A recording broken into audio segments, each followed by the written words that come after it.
Download this code from codegive.com, link in the description below. Buffer overflow exploitation, Kolibri web server HTTP request buffer, a detailed tutorial. This tutorial will guide you through the process of exploiting a buffer overflow vulnerability in the Kolibri web server's handling of HTTP requests. This is a classic example of a stack-based buffer overflow and is excellent for understanding the fundamental concepts involved in this type of exploit. It is crucial to perform this exploitation in a controlled environment like a virtual machine and against the specifically vulnerable version of Kolibri web server. Do not attempt this on live or production systems. Disclaimer *: this tutorial is for educational purposes only. Exploiting vulnerabilities without permission is illegal and unethical. Use this knowledge responsibly. 1. Introduction to buffer overflows. A buffer overflow occurs when a program attempts to write data beyond the allocated boundaries of a buffer. This can overwrite adjacent memory locations, potentially leading to program crash. The program attempts to access invalid memory, causing a segmentation fault. Code execution. By carefully crafting the overflowed data, we can overwrite the return address on the stack, causing the program to jump to our injected code, shellcode, when the current function returns. This allows us to gain control of the execution flow. 2. Kolibri web server vulnerability. The Kolibri web server, specifically older versions, is known to have a buffer overflow vulnerability in its handling of HTTP GET requests. When a client sends a GET request, the server copies the requested URL, example /index.html, into a fixed size buffer on the stack. If the URL is longer than the buffer's capacity, it overflows, potentially overwriting the return address. 3. Setting up the environment. Virtual machine, VM essential. Use a VM, example VirtualBox, VMware, to isolate the vulnerable server. Install a Linux distribution, example Ubuntu, Debian, on the VM. Vulnerable Kolibri web server. You'll need to find and install a specifically vulnerable version of Kolibri web server. Older versions are often available through archive sites. Do not download and run software from untrusted sources. Verify the checksums if possible. The version targeted here might be vulnerable Kolibri versions older than 2.0. GDB, GNU debugger essential for analyzing the server's behavior and identifying the overflow. Python used to create the exploit script. Disassembler, example objdump, RaiderA2, IDA Pro helpful for analyzing the server's executable to locate the vulnerable function and determine buffer sizes. Network tools, example Netcat, curl used to send HTTP requests to the server. 4. Analyzing the vulnerable server. 4.1. Identifying the vulnerable function ***. This step typically involves some reverse engineering. Let's assume we have identified the handle_request function as the likely culprit. This is a common name for functions that process incoming client requests. 4.2. Disassembly with objdump***. Let's use objdump to examine the handle_request function. Replace Kolibri_server with the actual name of the executable. Scroll through the output until you find the handle_request function. 4.3. Identifying the buffer and its size ***.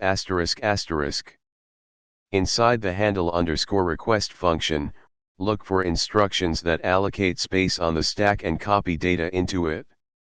You're looking for something like: this instruction subtracts 0x80, 128, from the stack pointer, %ESP, effectively allocating a 128-byte buffer on the stack. Now, look for instructions that copy the URL into this buffer. This might involve strcpy, mempy, or similar functions. Important asterisk: the actual code and the specific instructions might be slightly different depending on the compiler and optimization level used to build the server.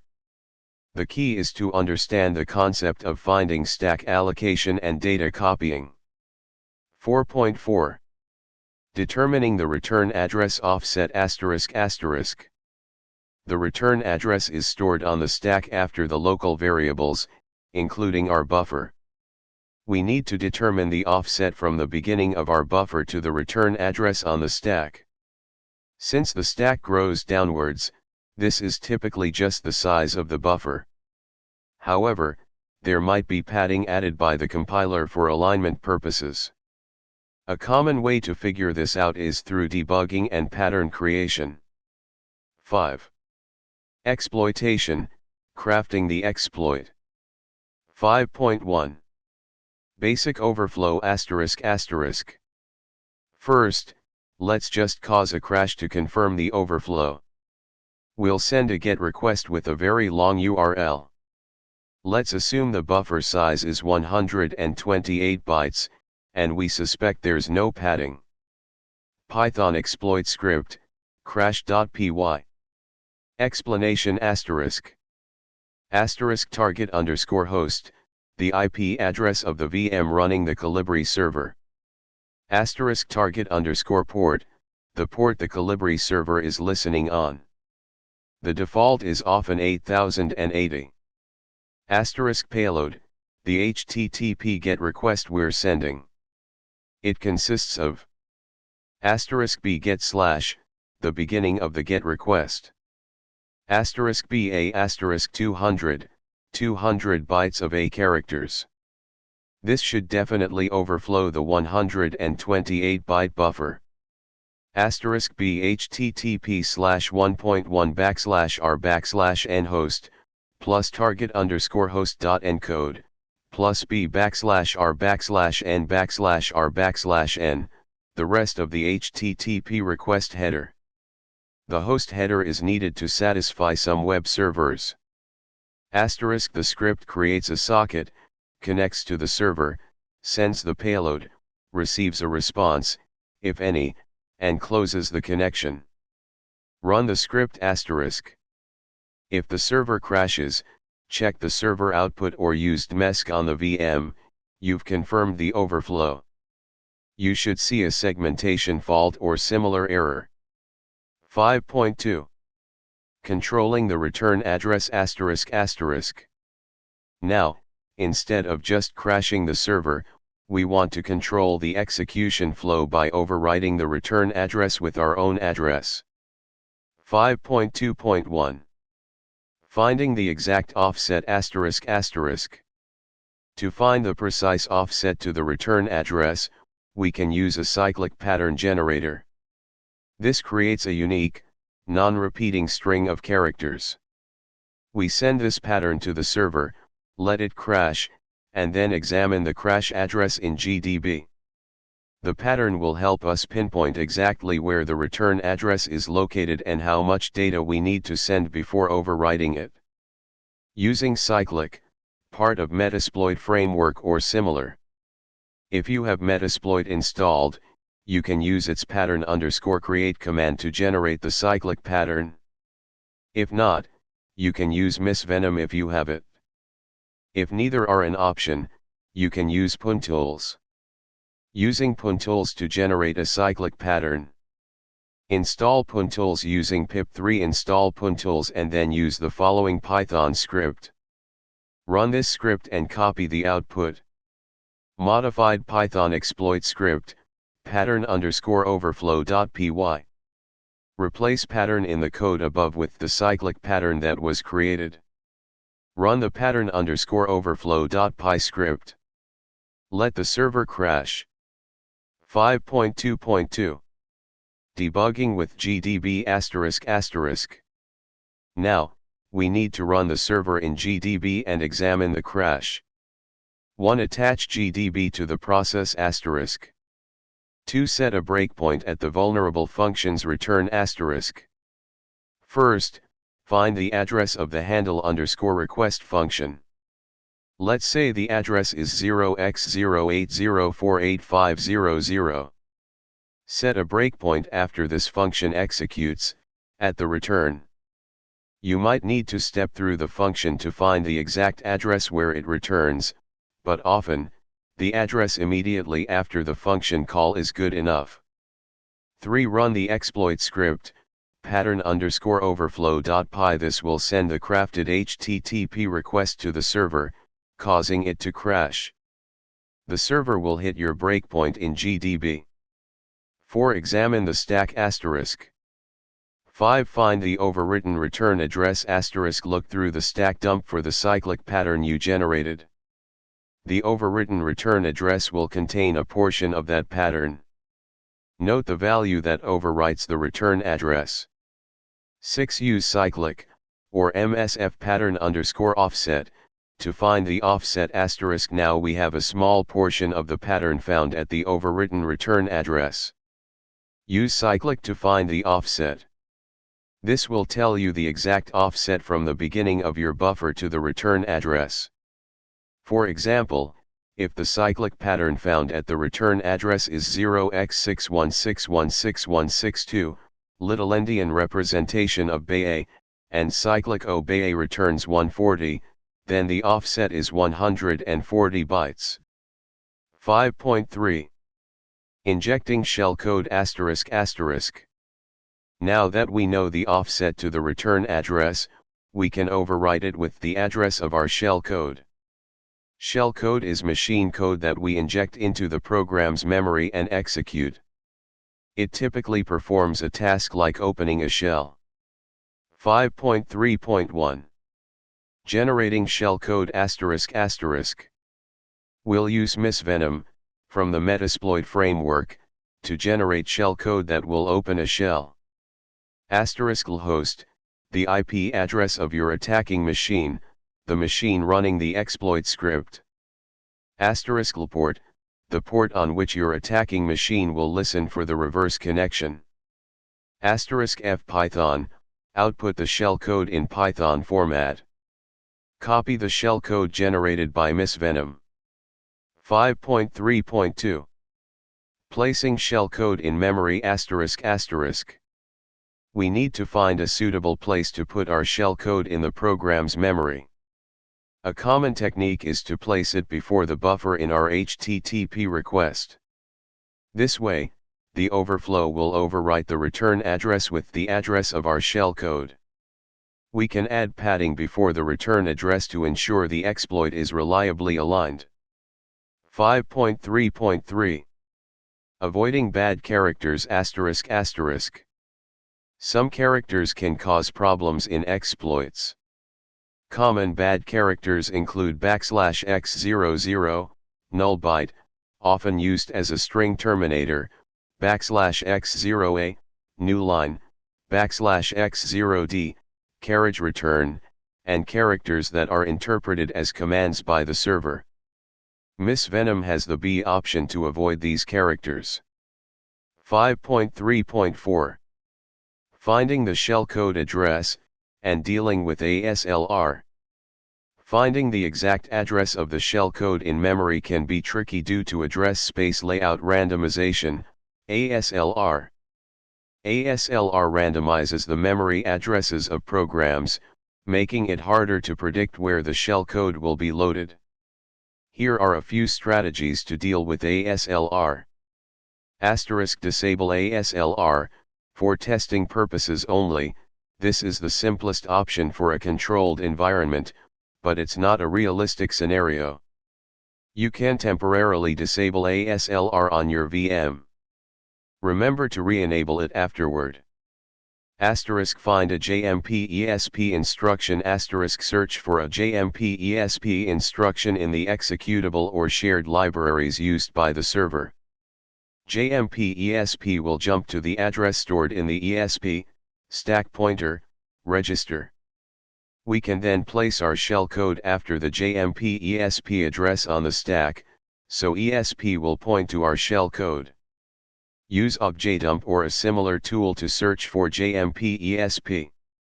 Look for this code in the executable or any shared libraries used by the process. For example, if you can't find it in the executable, look in common shared libraries like libc. This command will disassemble the libc library and search for the opcode sequence corresponding to JMP ESP, often FFE4. Note down the address of the JMP ESP instruction.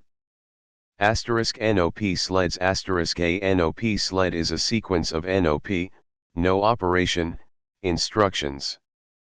If we place a large NOP sled before our shellcode, even if we don't know the exact address of the shellcode, as long as we jump somewhere within the NOP sled, execution will eventually slide down to our shellcode. 5.4. Constructing the final exploit ***. Now, we have all the pieces to build our final exploit. *offset to the return address * from our cyclic test. *shellcode * generated by Miss Venom. *JMP ESP address, or NOP sled to bypass ASLR. *target host and port. Final Python exploit script, exploit.py. Explanation ***. Offset _to _ret, the offset to the return address, determined earlier. *JMP _ESP address, the address of the JMP ESP instruction, little endian. *shellcode, your Miss Venom generated shellcode. Replace the placeholder bytes with your shellcode. *NOP sled, a sequence of NOP instructions. Helps with ASLR. *padding, padding to fill the buffer up to the return address. *RET address, the JMP ESP address, or an address within the NOP sled, that will overwrite the return address. Struct.pack, JMP ESP address, converts the address to little endian format. Important * make sure to replace the placeholder bytes in shellcode with your actual shellcode from Miss Venom. 6. Running the exploit. 1. Start the Kolibri web server on the VM. 2. Start a netcat listener on your attacking machine *. Replace attacker_port with the port you specified in the Miss Venom command, example 4444. 3. Run the exploit script, exploit.py, on your attacking machine *. If everything works correctly, you should get a shell on your attacking machine. The Kolibri server process will have executed your shellcode, and the reverse TCP connection will have connected back to your netcat listener. 7. Troubleshooting. Server crashes without a shell *. Double check the offset to the return address. Verify the JMP ESP address, if using, is correct and points to a valid JMP ESP instruction. Check for bad characters in your shellcode. Use the B option in Miss Venom to avoid them. Try increasing the size of the NOP sled. The executable may need to be compiled without stack canaries. This may require recompiling the server from source. No connection to netcat listener *. Make sure your netcat listener is running and listening on the correct port. Check firewall rules on both the VM and your attacking machine. Ensure the host in your Miss Venom command is the correct IP address of your attacking machine. GDB errors *. Make sure you're running the server in GDB and that you've set breakpoints correctly. Double check the addresses you're using in GDB commands. 8. Important considerations. Stack canaries. Modern compilers often insert stack canaries to detect buffer overflows. These are random values placed on the stack before the return address. If a buffer overflow corrupts the canary, the program will detect this and terminate. This exploit relies on the assumption that stack canaries are not enabled, or that you've found a way to bypass them. This is more likely in older or less securely compiled applications. Disabling stack canaries during compilation is not recommended in production environments. Data execution prevention, DEP, /NX-bit *DEP prevents code from being executed in certain memory regions, like the stack. To bypass DEP, you might need to use return-oriented programming, ROP, techniques to call functions that mark the stack as executable. This is a more advanced topic. Address space layout randomization, ASLR randomizes the memory addresses of programs, making it harder to predict where the shell code will be loaded. As mentioned earlier, finding a JMP ESP instruction or using a NOP sled are common techniques to mitigate ASLR. 9. Conclusion. This tutorial has demonstrated a basic stack-based buffer overflow exploit. Understanding these principles is fundamental to understanding many security vulnerabilities. Remember to always use this knowledge responsibly and ethically. Real-world exploits are often much more complex and require a deep understanding of the target system and its security mechanisms. This exercise provides a stepping stone towards understanding those more complex scenarios.